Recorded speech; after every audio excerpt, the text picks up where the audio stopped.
মশলাগুলি ভেজে নিচ্ছি আমি এক এক করে। দেখুন মশলাটা তারপরে শিলনোড়ায় বেটে নেব ভালো করে।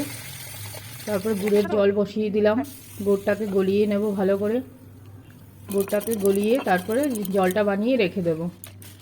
আর জলটা দেওয়ার সময় নিচের যেন নোংরাটা না পড়ে তার জন্য জলটা আগেই ছেঁকে নিলাম। আর কুলগুলিকে তো আগেই প্রসেসিং করে রেখেছি, আপনারা ভালো করে দেখেছেন আগের ভিডিওতে। এখন ফোড়ন দিয়ে তারপর কুলগুলিকে দিয়ে দেব। কুলগুলিকে দিয়ে ভালো করে নাড়াচাড়া করে নুন আর গুড়ের জলটা দিয়ে ভালো করে নাড়াবো।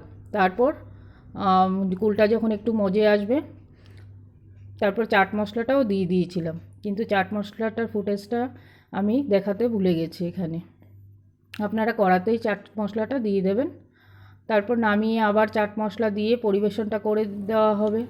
এবার পরিবেশন করার জন্য আমি গাছ থেকে কাঁঠাল পাতা নিয়ে এসেছিলাম, এনে ভালো করে কাঁঠাল পাতার মধ্যে কুলগুলি ভরে দিয়ে দিলাম পরিবেশন করে। তারপরে আপনারা যদি বাকি অংশটুকু সংরক্ষণ করে রাখতে চান সেটাও রাখতে পারবেন। সেটার জন্য আমি কাচের বোতল নিয়ে নিয়েছি, কাচের বোতলের মধ্যে ভরে রেখে দিয়েছিলাম। সেটা অন্তত 6 মাস ঘরে রেখে খাওয়া যাবে। মাঝে মাঝে একটু রোদে দেওয়া যাবে, রোদে দিতে হবে, তাহলেই হয়ে যাবে। নমস্কার।